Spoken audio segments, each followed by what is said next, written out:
Tapi banyak loh orang-orang, terutama orang-orang di Indonesia, itu yang mudah atau gampang banget tertarik dengan hal-hal yang semacam itu.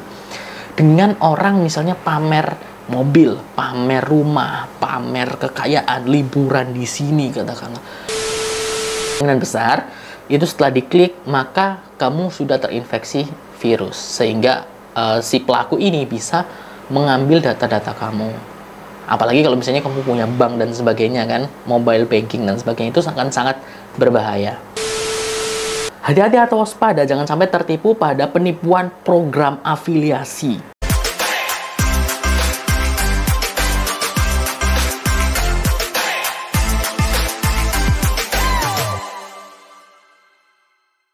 Jadi akhir-akhir ini banyak banget yang mengikuti program-program afiliasi atau affiliate ya. Baik affiliate di Shopee, affiliate di TikTok, affiliate di Lazada, affiliate di Tokopedia. Pokoknya program affiliate ini sangat banyak sekali digunakan. Kalau dulu kan masih ragu ya orang kayak, apa itu affiliate? Oh, affiliate itu menipu, affiliate itu kayak gini. Tapi sekarang udah banyak banget yang ikut affiliate marketing. Tapi seiring banyaknya orang yang ikut affiliate marketing, semakin banyaknya juga modus-modus penipuan affiliate. Karena seperti yang kita tahu, kalau misalnya kita join ke affiliate yang resmi ya, contohnya affiliate Shopee, affiliate TikTok, affiliate Tokopedia, dan sebagainya, itu kebanyakan komisinya itu kecil. Contohnya misalnya di komisi affiliate Shopee. Kalau Shopee affiliate biasa, itu komisinya cuma 2%, bahkan ada yang 0,5%. Kalau di TikTok, itu dulu rata-rata bisa 10%, 20%, tapi sekarang itu kebanyakan kalau dari pengalamanku itu 5%. Tetapi di luar sana itu banyak banget orang yang menginginkan komisi affiliate yang besar. Karena kan mungkin kebutuhan hidup semakin banyak, atau apa ya, yang diinginkan, barang-barang yang diinginkan itu semakin banyak, sehingga butuh uang yang lebih. Makanya mereka membutuhkan komisi yang besar. Disinilah para pelaku penipuan ini beraksi dengan beberapa modus yang menawarkan komisi besar. Modus yang pertama biasanya yang menawarkan affiliate ini itu akan menjanjikan hal-hal yang menarik, tetapi meminta orang tersebut atau calon korbannya ini melakukan sebuah pembelian atau pembayaran di awal. Misalnya katakanlah, nih kamu bisa join affiliate A katakanlah. Di affiliate A ini kamu nanti bisa dapat ini, atau dijanjikan, oh udah dapat yang banyak, banyak yang dapat mobil, banyak yang dapat rumah dari affiliate ini. Misalnya affiliate 6 bulan bisa dapat rumah, affiliate cuma 1 bulan bisa dapat mobil. Padahal sebenarnya itu belum tentu benar. Nah, kemudian si calon korbannya ini diminta untuk, kalau kamu pengen join, silakan transfer biaya pendaftaran. Misalnya katakanlah cuman sedikit, misalnya cuman 500.000 katakanlah. Sekian gitu kan. Nah, orang berpikir 500.000, bayar 500.000 nggak masalah. Nanti bisa dapat mobil sebulan kemudian. Nanti 6 bulan bisa dapat rumah. Nah, kayak gitu. Atau misalnya biaya admin sebagai jaminan, misalnya katakanlah 100.000. Cuman 100.000 doang gitu kan. Ya udah. Ya, tapi kalau 100.000 sekali, kalau misalnya nanti diminta lagi, dan juga korbannya banyak gitu kan, berapa total uang yang didapetin gitu kan. Uang ini, uang itu, keuntungan akan membuat dompetku tebal. Dan setelah itu biasanya mereka akan dikasih alasan-alasan. Misalnya katakanlah, wah kamu nggak bisa dapat penghasilan sekian karena kamu kurang ini. Atau kamu pengen beli alat nih, alat affiliate, harganya segini gitu. Nah, ditarik terus uangnya. Biasanya modusnya seperti itu. Kemudian modus yang nomor 2, ini paling sering digunakan dan aku juga sempat jadi calon korban, ibaratnya sempat ditawarin juga, dan banyak banget ditawarin juga, yaitu menjanjikan komisi besar setelah menjalankan beberapa tugas. Jadi gini, misalnya kalau kamu mungkin pernah dapat WhatsApp atau dapat email gitu kan,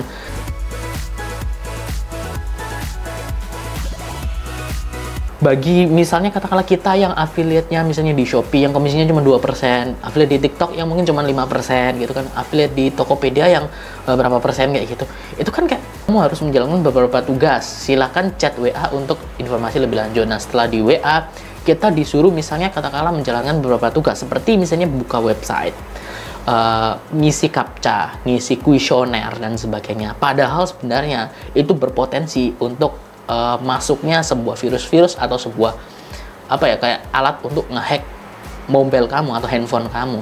Kalau kamu klik misalnya isi survei di sini, kalau diklik dengan besar, itu setelah diklik maka kamu sudah terinfeksi virus, sehingga si pelaku ini bisa mengambil data-data kamu. Apalagi kalau misalnya kamu punya bank dan sebagainya kan, mobile banking dan sebagainya, itu sangat berbahaya. Dan ada juga modus yang terkadang tugas-tugasnya ini nggak make sense. Misalnya katakanlah tugas yang diberikan harus katakanlah mengisi atau memainkan game yang nggak make sense gitu loh. Misalnya katakanlah disuruh mencentang 1000 kali, atau disuruh katakanlah scroll atau disuruh tap atau disuruh apa kayak gitu, yang nggak masuk akal atau yang membutuhkan waktu yang lama, dan pada akhirnya kita akan menyerah. Capek ah.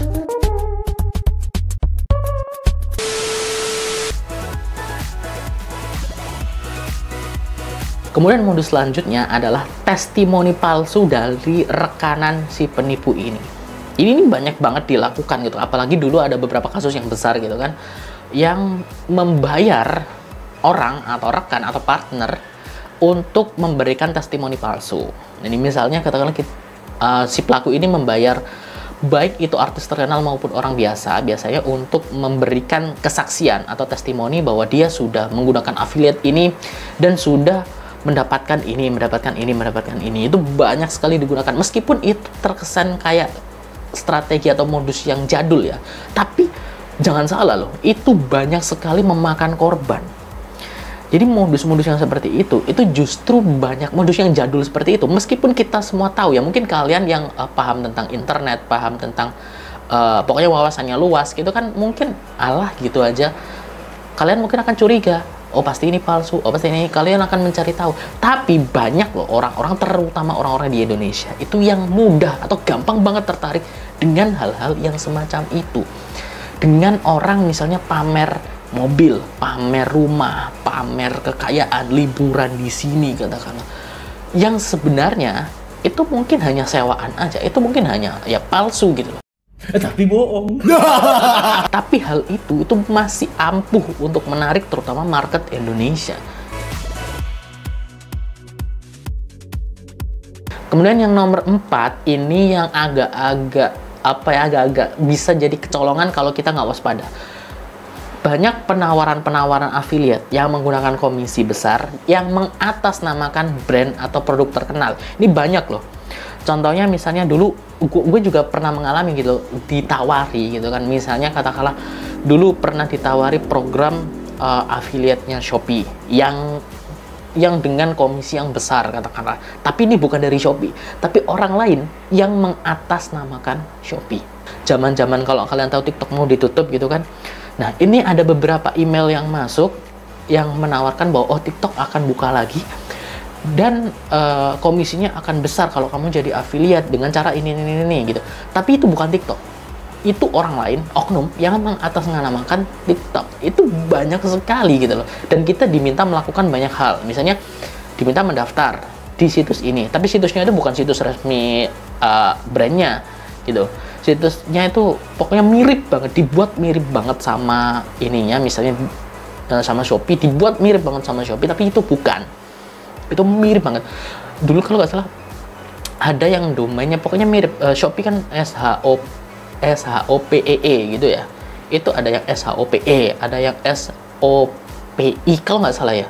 Gue lupa, pokoknya domainnya mirip-mirip gitu alamat websitenya. Nah itu yang berbahaya juga.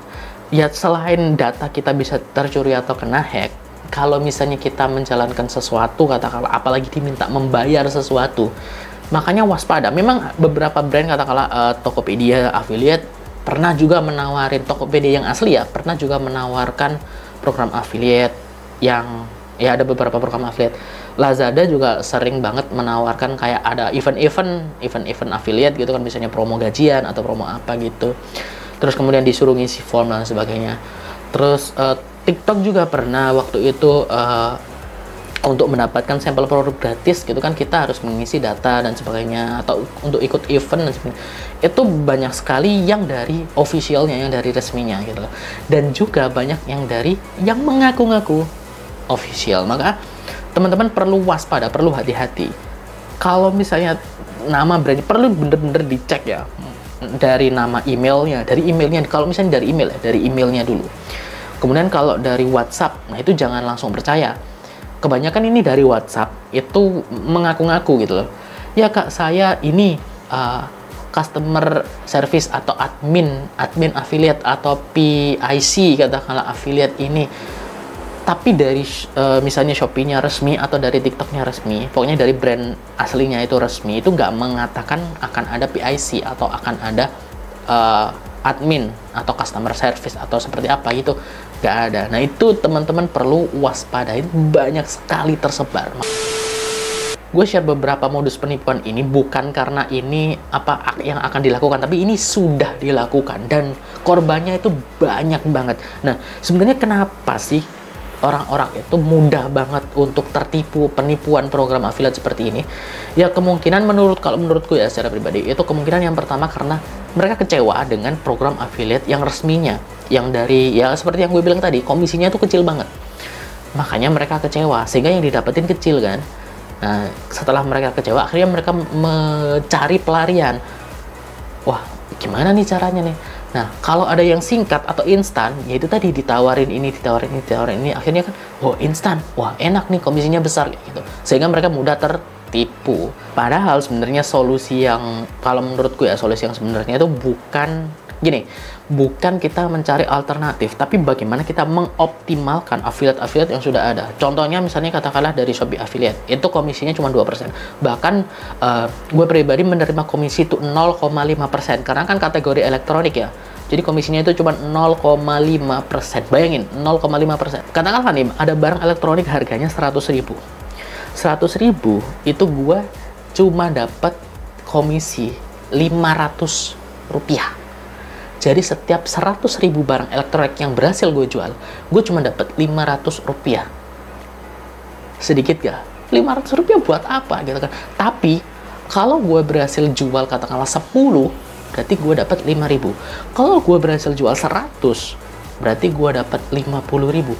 Kalau gue berhasil jual 1.000 katakanlah, berarti gue dapat 500.000. Ya bener gak hitungan gue? Ya 500.000 gitu. Jadi fokusnya tuh bukan pada komisinya ini kecil atau enggak, tapi bagaimana kita menjual produk ini dengan masif gitu, dengan banyak dan continue gitu. Dan gak hanya menjual satu produk. Katakanlah oke, ini cuma dapat 500 perak barang ini. Ya gue nggak cuma jualan barang ini, gue jualan barang ini, dan nominalnya banyak gitu. Jadi fokusnya itu bukan pada pelarian mencari mana yang lebih bagus, enggak, tapi kita maksimalin di sini nih yang komisinya, meskipun komisinya sedikit, tapi kalau barangnya lancar ya oke-oke aja. Contohnya gini, gue pernah ditawarin, ini yang bukan penipuan ya, ini yang resmi ya. Gue pernah ditawarin ada salah satu marketplace atau ya website gitulah yang menjual beberapa produk digital. Contohnya kayak misalnya e-book online gitu ya. Terus kemudian produk-produk video gitu, video berbayar kayak gitu. Gue diminta untuk menjadi affiliate mereka. Dan komisinya nggak tanggung-tanggung, 70-80% komisinya. Jadi misalnya katakanlah gue berhasil menjual video e-book atau video di harga 1 juta katakanlah. 1 juta gue berhasil menjual satu, maka gue dapat 700.000. Dari 1 juta itu gue dapat 700.000.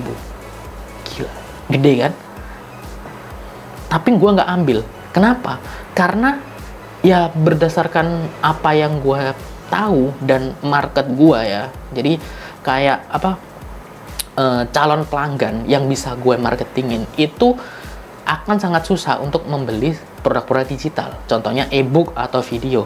Kenapa? Ya banyak orang yang, apalagi orang-orang yang belum melek teknologi ya. Jadi beli e-book, ini e-book kenapa dibeli terus harganya mahal lagi gitu kan.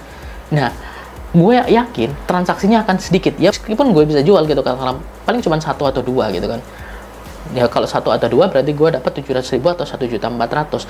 Tapi kalau gue jual barang-barang yang dibutuhkan oleh orang-orang, oleh target market gue, katakanlah di ibaratnya calon customer gue ini, misalnya katakanlah gue jual set-top box atau TV box, mereka butuh nih.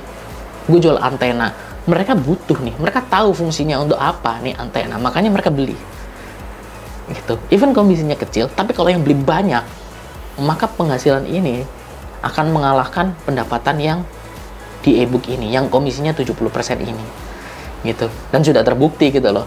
Makanya komisi besar ini itu sebenarnya nggak akan ngaruh kalau kita nggak bisa jual. Tetap aja affiliate itu bukan seberapa besar komisinya, tapi bagaimana kita menjual barangnya, bagaimana kita berhasil meyakinkan customer untuk menjual barangnya sehingga kita dapat komisi. Percuma komisi besar tapi kalau misalnya penjualannya 0, ya kita nggak dapat apa-apa.